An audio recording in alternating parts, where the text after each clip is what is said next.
Muy bien, pues bienvenidos una vez más a este episodio de Orígenes de la Iglesia.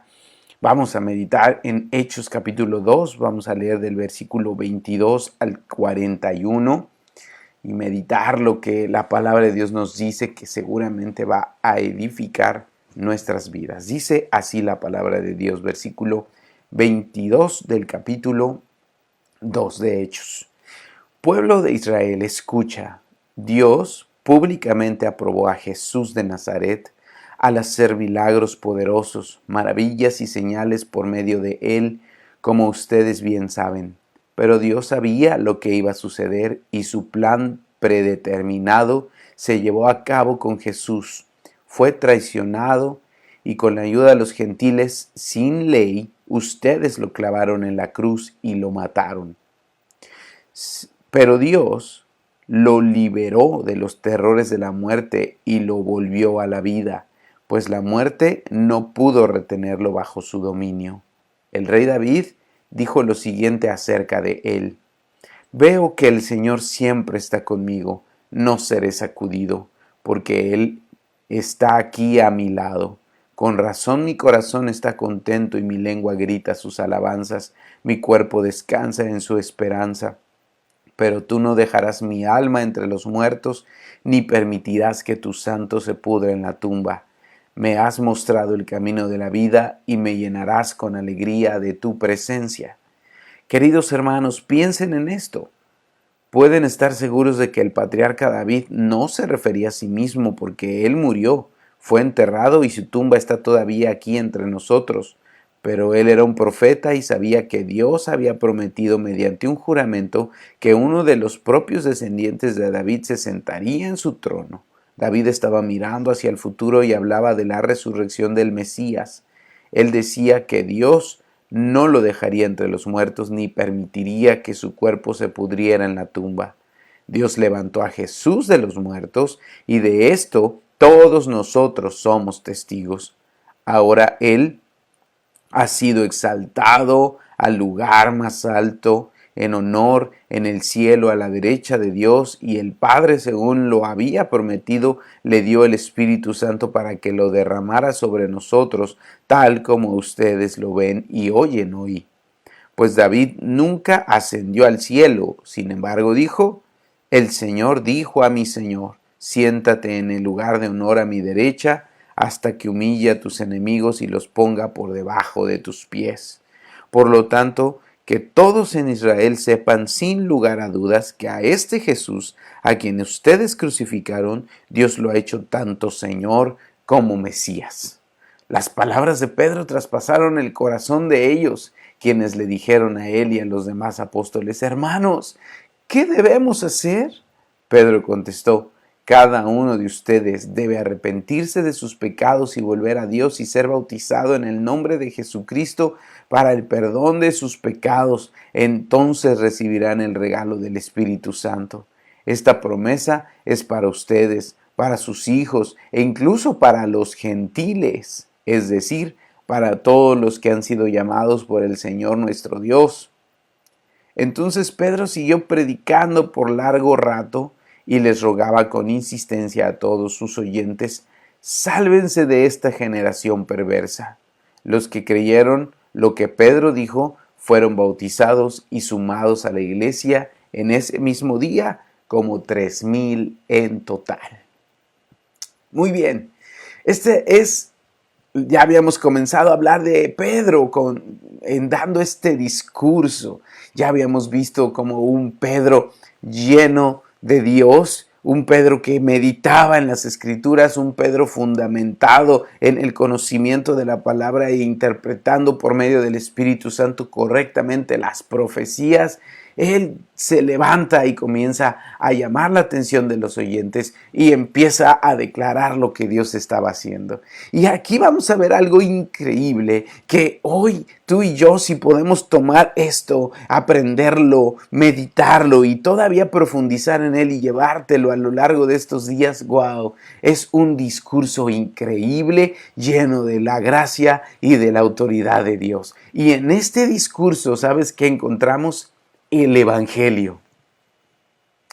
¿Cuánta falta hace a la iglesia de hoy entender lo que es el Evangelio? El apóstol Pedro se dirigió a sus oyentes con un mensaje que nosotros debemos analizar, incluso aprender, porque ese mensaje, ese gran discurso, es el Evangelio puro contenido allí. Pensamos que anunciar el Evangelio es contar nuestro testimonio. Es parte de esa labor, pero yo le diría a eso pre-evangelizar, porque es hablar lo que Dios ha hecho en mí, lo cual prepara el corazón de la gente para el Evangelio. Pero el Evangelio, ¿qué es? Es esto que Pedro está hablando. Entonces, contar tu testimonio es buenísimo y es una herramienta importantísima. Usémosla. Lo que Dios ha hecho en nuestras vidas siempre va a llamar la atención y siempre va a conectar los corazones con Dios. Y están listos entonces para recibir el Evangelio. ¿Pero qué es el Evangelio? Peor aún, el decir, Dios te ama y te acepta tal y como eres. Tú ve, no importa, asiste a la iglesia. Eso no es evangelizar. Eso es hacer una invitación a alguien, incluso con falsas ilusiones. Porque aunque es verdad que Dios ama a todos, el Señor lo primero que hace es cambiar nuestros corazones. Entonces, ¿qué es el Evangelio? Decir, Dios tiene un plan maravilloso para tu vida, también es crear incluso falsas expectativas. Porque a lo mejor para una persona el plan maravilloso que ellos tienen es ser ricos, prósperos, que les vaya bien, y empiezan a caminar en la vida cristiana y parece que hay más problemas. Y claro que los va a haber, porque lo primero que Dios empieza a hacer es ordenar, y el orden trae en sí mismo un poco de incomodidad, y la gente dice, esto no es lo que me dijeron. Eso tampoco es el Evangelio. El decirle, Dios tiene un plan maravilloso para tu vida, que a veces incluirá tal vez morir por causa del Evangelio, que implicará a veces sacrificios. No creo que las personas entiendan claramente lo que es esto. Eso no es evangelismo. ¿Qué es entonces el Evangelio? Y eso es importantísimo que tú y yo lo podamos meditar, porque estamos llamados a predicar las buenas nuevas. Y las buenas nuevas no quiere decir que Dios tiene un plan maravilloso, ni que Él te acepta tal y como es, o contar solo nuestro testimonio, o incluso invitar a una iglesia. El decir, ven, te invito a mi iglesia. Claro, es parte de, porque yo quiero que crezcas, yo quiero que sigas caminando con el Señor y que te unas a una familia de fe, que nos ayudamos y nos apoyamos. Pero eso tampoco es el evangelismo, no es evangelio.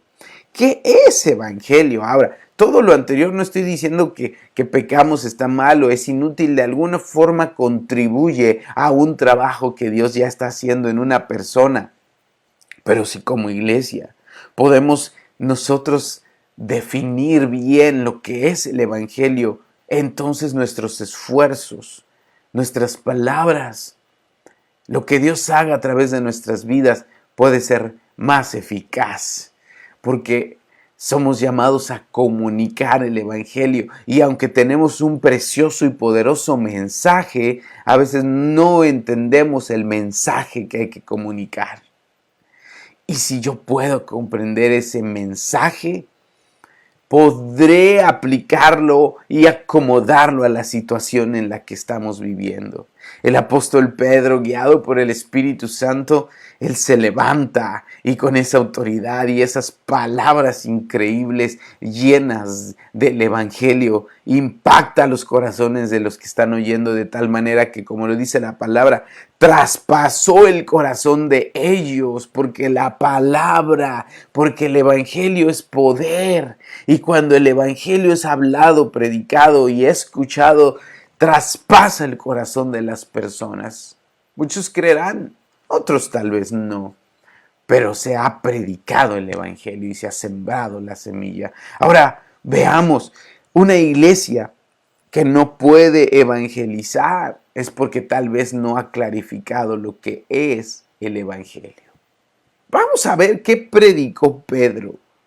Vamos a ver qué elementos tenía su mensaje y cómo nosotros pudiéramos aplicarlo a nuestra vida. No solamente a mi vida personal, porque yo necesito también el Evangelio en mi vida todos los días, sino también para poderlo enseñar a otros, porque la gente necesita también, así como yo, la gente necesita el Evangelio, porque el Evangelio es para todos. ¿Qué quiere decir para empezar evangelio? Quiere decir buenas noticias. ¿Buenas noticias de qué? ¿Cuáles son esas buenas noticias? Bueno, el mensaje de Pedro nos lo va a dejar bien claro, así que vamos a descubrirlo. Mira, el versículo 22 dice así: pueblo de Israel, escucha. Dios públicamente aprobó a Jesús de Nazaret al hacer milagros poderosos y maravillas y señales por medio de él, como ustedes saben. ¿Dónde comienza el Evangelio? ¿A hablar de una iglesia? No. ¿A hablar de una vida maravillosa? No. ¿A hablar de una prosperidad económica? Tampoco. El Evangelio comienza cuando hablamos y presentamos a Cristo. Nuestra labor es presentarles al Salvador. Nuestra labor es presentar no a una iglesia, no a un grupo, no a un club social, no a un estilo de vida, no a una forma de vivir o a una serie de conductas o patrones. Nuestra labor como evangelio es presentar a Cristo, nuestro Salvador.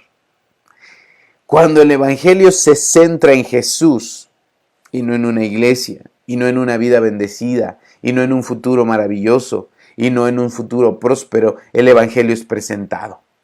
Y Cristo es el Evangelio, es las buenas noticias. Tenemos que centrar nuestro mensaje.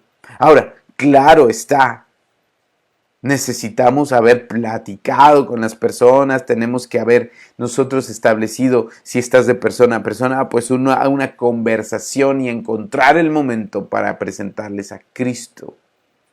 Porque el Evangelio, ya dijimos, tu testimonio ayuda, sí, preevangeliza, y ya que le contaste tu testimonio, entonces presenta a Cristo, porque Cristo es el que nos ha salvado. Dice el versículo 23, entonces, en primer lugar, el Evangelio se centra en Cristo, no en lo demás. Segundo lugar, dice el versículo 23, pero Dios sabía lo que iba a suceder. Su plan predeterminado se llevó a cabo cuando Jesús fue a la cruz. Ustedes lo mataron, dice Pedro, pero la muerte no lo pudo retener. Aquí hay algo interesante. ¿Qué implica el mensaje del Evangelio?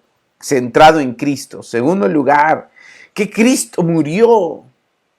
El Evangelio implica y tenemos que anunciar que Cristo murió. Era necesario. Por eso aquí lo dice, Dios sabía lo que iba a suceder. Era su plan.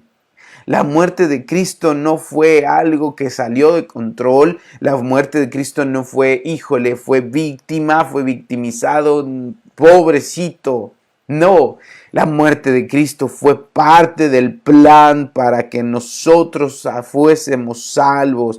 Cristo murió. Era necesario que sucediera, pero las palabras de Pedro es, ustedes lo clavaron en la cruz y lo mataron. Lo que está haciendo Pedro es poner convicción. Cristo era necesario que muriera, pero murió a causa tuya. Qué interesante. Ahora, ellos están oyendo eso y me imagino que su reacción fue irse para atrás, decir, ¿yo soy responsable de la muerte de ese hombre? Sí. ¿Por qué soy responsable? Por mi causa él murió, por mi pecado, porque yo era el que tenía que morir. Porque la paga del pecado es la muerte y Cristo era necesario que muriera por mi causa, para que yo no muriera en su lugar. Eso es lo que está haciendo Pedro, poniendo una convicción y diciendo, sí, era necesario que Cristo muriera, pero ¿sabes por qué murió? Por causa nuestra. Por eso Él les dice, ustedes le clavaron y le mataron. Tal vez hoy nosotros podemos decir, yo ni le clavé ni le maté. Bueno, pero sí he pecado y yo soy responsable y por esos pecados fue necesario que Él muriera. Así que yo tal vez sí estaba allí, representado en todos esos hombres que le estaban matando. Era yo también el que estaba crucificándole. Tal vez yo hubiera estado dentro de esa multitud gritando, crucifíquenle, porque mi pecado a eso me lleva. Y eso es lo que Pedro está haciendo. Y él usa una profecía para demostrar que era necesario que así pasara. Toma un salmo escrito por David, en el cual él, citando precisamente el Salmo 16, versículo 8 al 11, dice, pero no dejarás mi alma en el Seol, ni permitirás que tu santo vea corrupción. Y él dice, David murió, David no resucitó, David, ahí está su tumba y ahí están sus restos. Entonces él no estaba hablando de sí mismo, pero él era profeta y estaba hablando de quien se sentaría en el trono después de él, del Mesías, que era necesario que muriera, pero no se quedaría ahí porque la muerte no le pudo retener. Esa es la segunda parte. La tercera del Evangelio más bien, que Cristo resucitó.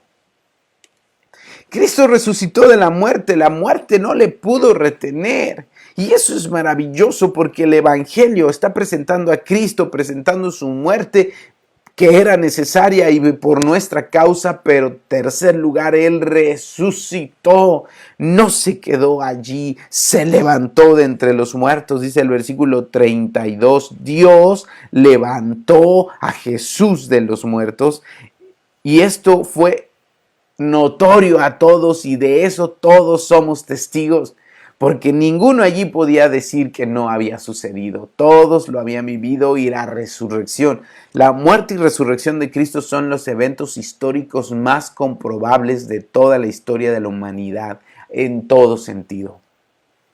Ningún historiador serio, genuino, cristiano, no cristiano, ateo, no ateo, puede negar la muerte y resurrección de Cristo porque es el evento más documentado, histórico y fidedigno.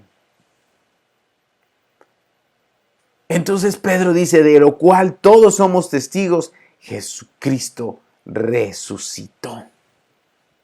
Y esto es maravilloso, porque Él está dejando asentado esto desde el versículo 32. Ahora dice el versículo 33, ahora Él ha sido exaltado al lugar más alto de honor en el cielo y está a la derecha de Dios, ahí con el Padre, según había prometido, para que el Espíritu Santo fuera derramado. Y entonces vuelve a citar otra porción de las Escrituras en el Salmo 110, versículo 1, que dice, el Señor dijo a mi Señor, siéntate en el lugar de honor a mi derecha hasta que ponga a tus enemigos bajo sus pies. Y vuelve a decir, David, el autor de este salmo, nunca ascendió al cielo y se sentó en el trono y a la diestra del Padre, pero sí Jesucristo.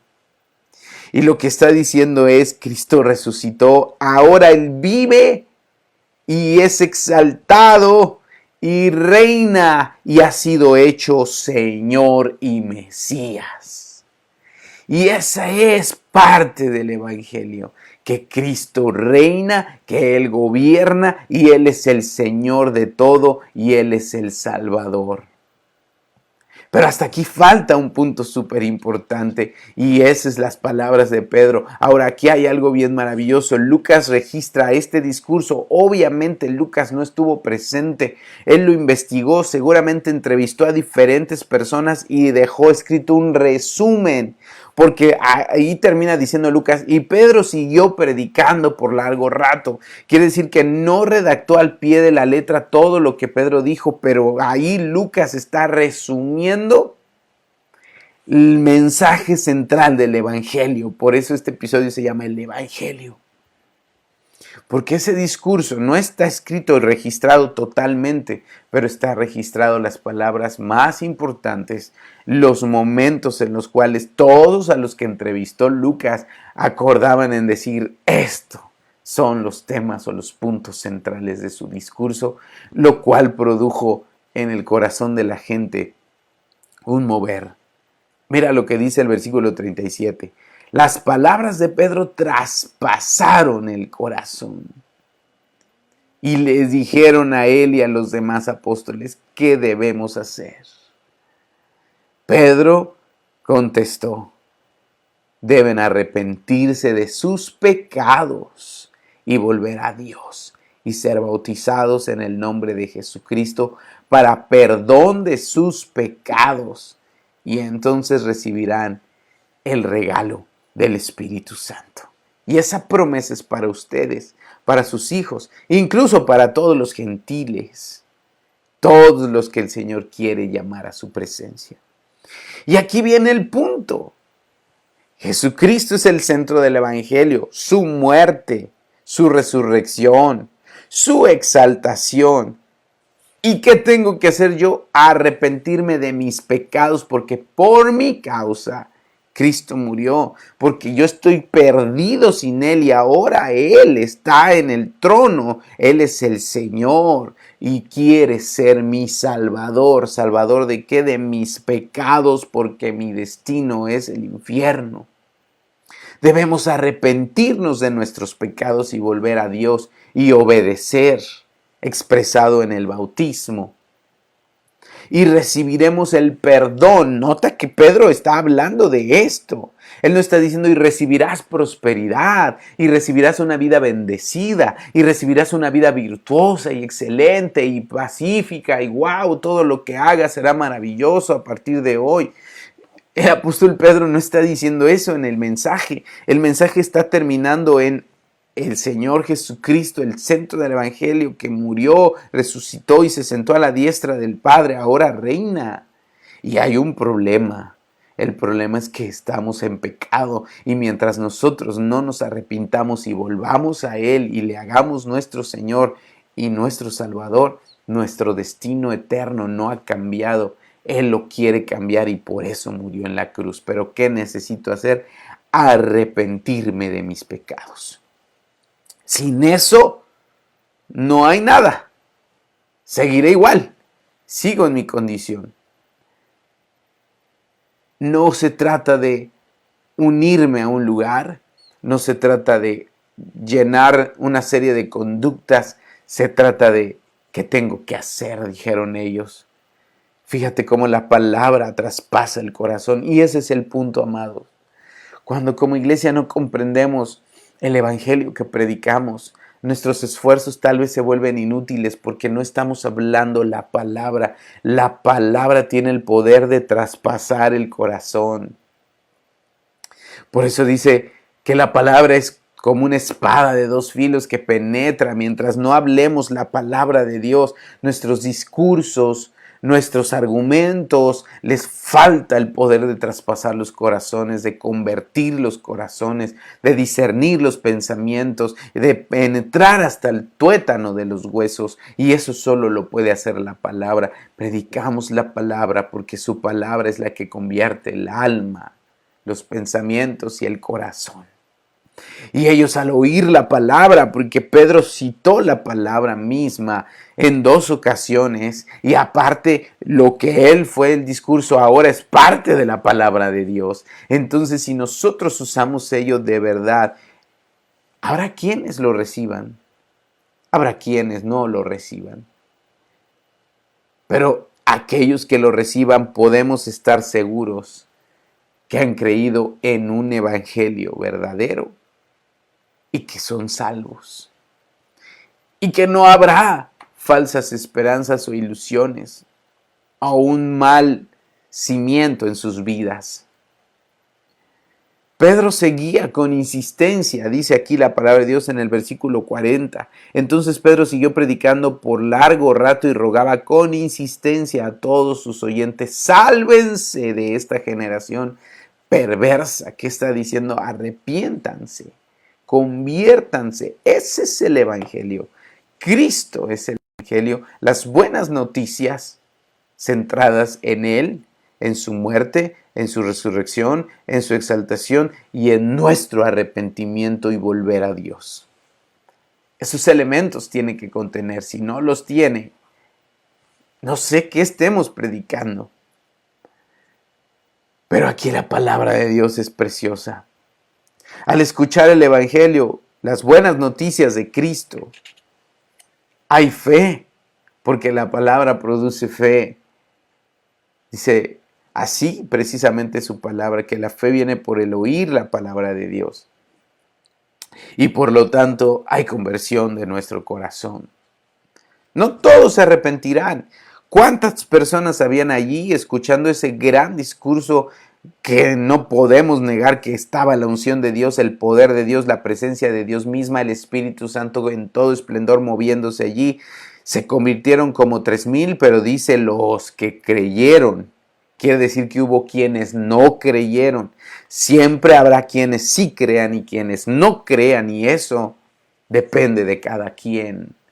Ni del discurso, ni del evangelio predicado, depende de la voluntad de cada persona. Eso es una realidad. Y en ese día, tal vez en un discurso inmejorable, predicado con una unción tal vez inmejorable, una atmósfera increíble, aquellos que creyeron se bautizaron y se añadieron como 3,000.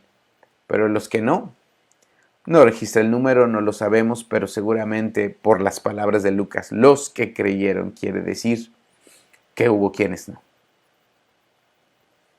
No todos se arrepentirán, pero el que lo haga, podemos estar seguros de que buscará y obedecerá al Salvador y será un discípulo, porque el Evangelio llegó a sus vidas, como a ti y como a mí.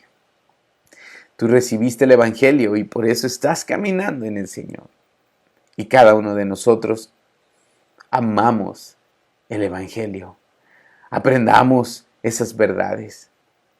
Esto me sirve a mí, uno, para predicarlo. Cuando yo salga, cuando yo hable, cuando yo siembre el mensaje, hablemos de Cristo, no una forma de vivir, no un estilo de beneficios. No hablemos de los planes maravillosos, hablemos de Cristo, porque Cristo es el Salvador, y si la gente va a venir a este camino, es porque Cristo es el camino, la verdad y la vida. Claro que hay beneficios, claro que hay bendición, claro que hay paz, pero Cristo es la razón de todo eso. Ese es el Evangelio. Así que prediquémoslo nosotros mismos, vivámoslo, agradezcamos ese Evangelio maravilloso del cual dice la palabra, no nos avergoncemos. Es poder de Dios para salvación. Al judío primeramente, pero también al griego y a todos los gentiles, incluyéndonos nosotros. Amado Señor, danos habilidad y danos gracia. Que cuando tengamos la oportunidad, Señor, tu Espíritu Santo nos recuerde este discurso que el apóstol Pedro habló.